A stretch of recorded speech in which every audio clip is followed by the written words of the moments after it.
listen. Let's talk about when God says that the end of a thing is better than the beginning. Let's talk about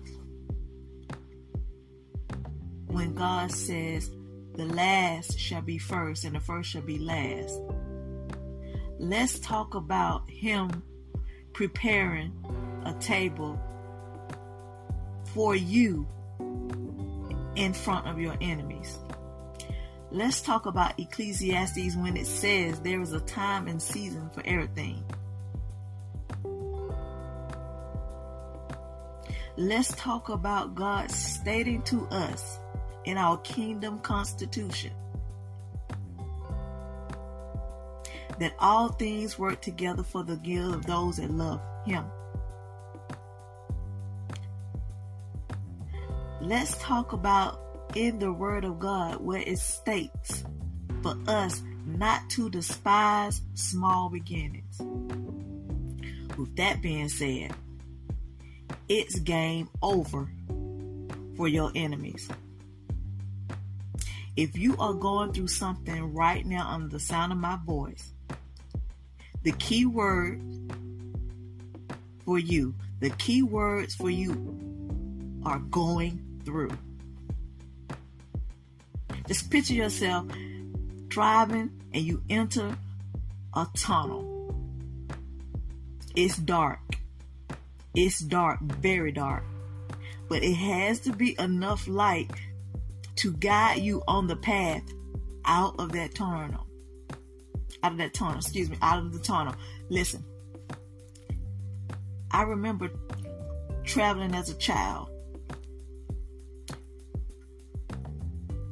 And whenever we entered cities that had tunnels, I remember when we would come out of those tunnels, you would come upon a toll booth where you had to pay to continue on through.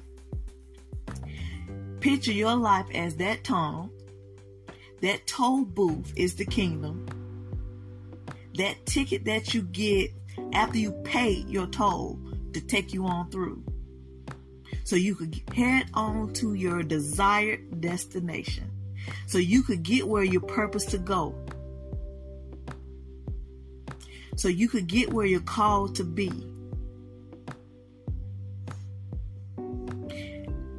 Those enemies that are chasing you and chasing behind you through that tunnel, when they get to that toll, it's time to pay. We now stand, for those of us who have the eyes to see and the ears to hear, we are standing in the position as the sons of Issachar. We can gauge the season and tell the times. If you listen crystal clear to what God's prophets, teachers, and preachers, His true ones, are teaching, preaching, and prophesying. Game time has begun with God ruling and reigning physically so people can see it tangibly in your life. There has been a shift. There has been a great reset. I also remember as a child playing, with the electronics back in the day. It wasn't as advanced as they are now, the gaming system. But I remember playing with my siblings, and when each one of us was losing or getting ahead,